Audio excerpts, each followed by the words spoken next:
আত্মবিশ্বাসী উন্নতির প্রথম ধাপ। নিজেকে ছোট মনে করলে কোনো বড় কাজই সম্ভব নয়। আত্মবিশ্বাস মানে নিজের সামর্থ্যকে স্বীকার করা এবং প্রতিকূল অবস্থায়ও নিজের সিদ্ধান্তে অটল থাকা। ছোট ছোট সাফল্যের ওপর ভর করে আত্মবিশ্বাস গড়ে ওঠে।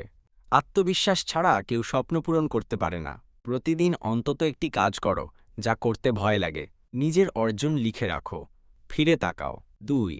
অন্যের প্রতি সদাচরণ করো। নম্রতা হৃদয় জয় করে। মিষ্টভাষী ও সহানুভূতিশীল আচরণ মানুষের মন জয় করে, এমনকি শত্রুকেও বন্ধুতে রূপান্তর করে।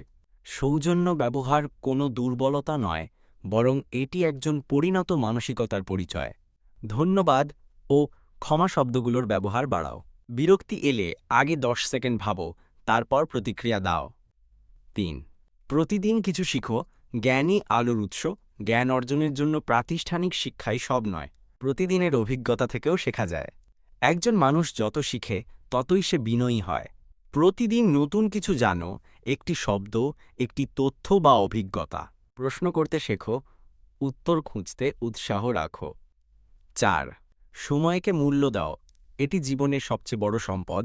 সময়ের অপচয় মানে জীবনের অপচয়। যে সময়কে নিয়ন্ত্রণ করতে পারে সে নিজের ভবিষ্যৎকে গড়তে পারে। সময় একবার চলে গেলে আর ফেরে না। দৈনিক কাজের তালিকা করো। অপ্রয়োজনীয় স্ক্রিন টাইম কমাও। 5. নিজের ভুল স্বীকার করো। তাতে মানুষ ছোট হয় না, বড় হয়। ভুল করা দোষের নয়, কিন্তু ভুল স্বীকার না করাটা দম্ভের পরিচয়। স্বীকারোক্তি বিনয় ও দায়িত্ববোধের চিহ্ন। এতে সম্পর্ক টেকে, শিক্ষা হয়। ভুল ধরলে নিজে আগে বলো, হ্যাঁ এটা আমার ভুল। অন্যের দোষ না খুঁজে নিজের অংশটুকু দেখো। 6. নীরবতা রক্ষা করো। কখনো কখনো না বলা শ্রেষ্ঠ কথা।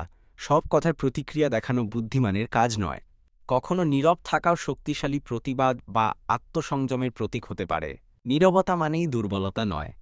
তর্কের মাঝখানে নিজেকে বিরত রাখার চর্চা করো। উত্তেজনামূলক পরিস্থিতিতে কিছুক্ষণের জন্য নিজেকে সরিয়ে নাও। 7.